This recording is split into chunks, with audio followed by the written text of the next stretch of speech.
If you're an Australian senior currently receiving the age pension, or you've been sitting just outside the eligibility thresholds wondering if you might finally qualify, I've got genuinely good news for you today.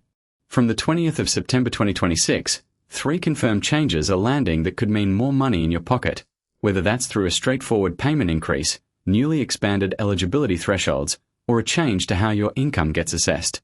Stay with me for the next few minutes, because I'm going to walk you through exactly what's changing, the real numbers involved, and what you should check to make sure you're not missing out on money you're actually entitled to. Welcome to the channel, and thank you for joining me today.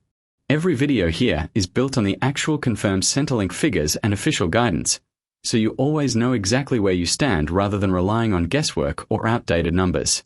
If staying properly informed about your pension matters to you, this is exactly the kind of update you'll want to see, so let's get straight into what's changing.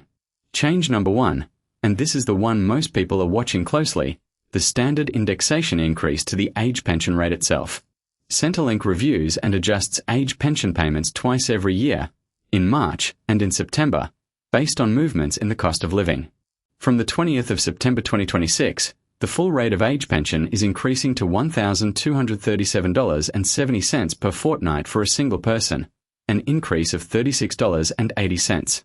For couples, the rate rises to $933 per fortnight each, an increase of $27.80 per person. To put that in context, the previous increase back in March added $22.20 a fortnight for singles and $33.40 combined for couples, so this September's rise represents a genuinely solid step up compared to the previous adjustment.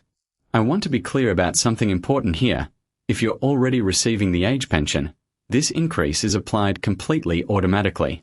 You don't need to submit any application, fill out any form, or contact Services Australia to receive it. It simply flows through into your regular fortnightly payment from that date onward. This is genuinely one of the easiest pieces of good news to benefit from, since it requires literally nothing from you.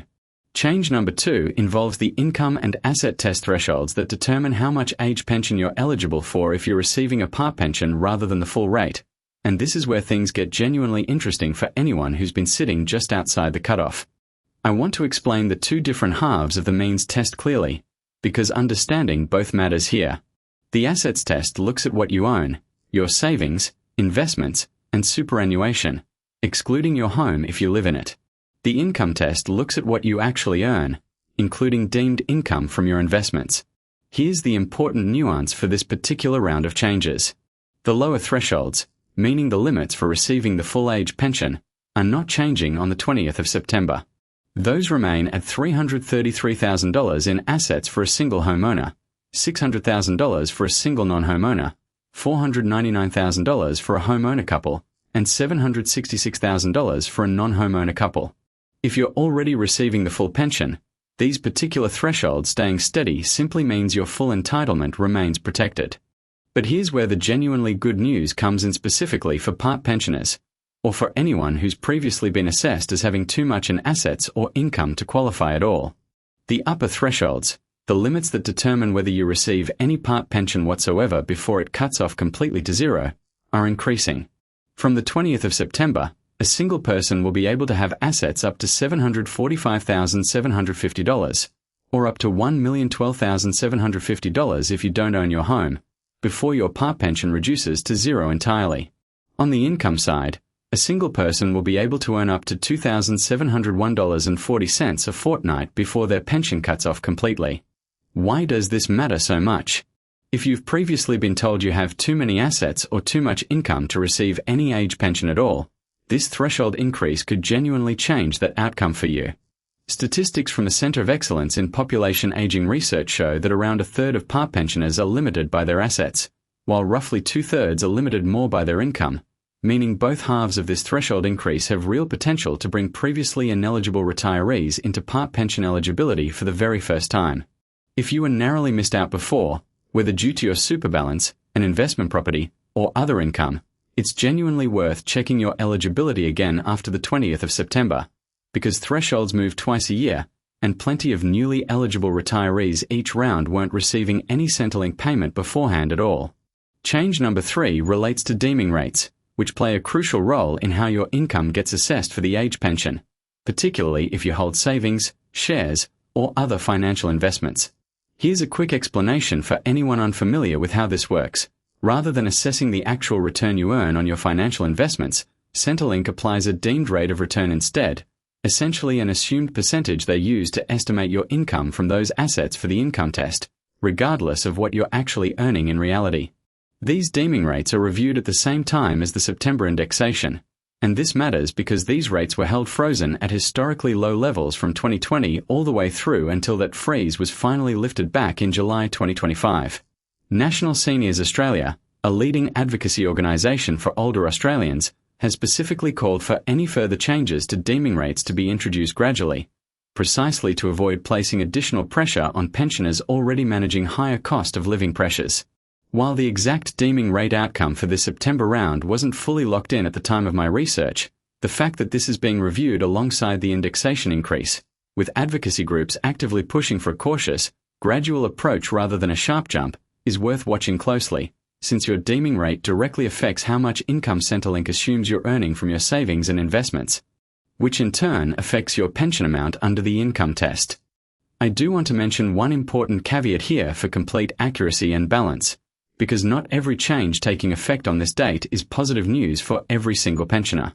For Australians receiving the age pension while living overseas, there's a change taking effect on the same date that removes access to the basic amount of the pension supplement, and for certain transitional pensioners specifically, this reduction can actually outweigh the benefit of the standard indexation increase. If you or someone you know receives the age pension while residing outside Australia, this is genuinely worth checking directly with Services Australia, since your specific outcome from this round of changes may differ from what applies to pensioners living within Australia. So here's exactly what I want you to do with all of this information. First, if you're already receiving the age pension, you don't need to do anything to receive the standard rate increase. It applies automatically from the 20th of September, but it's still worth checking your payment summary once it lands to confirm the new amount matches what's been announced.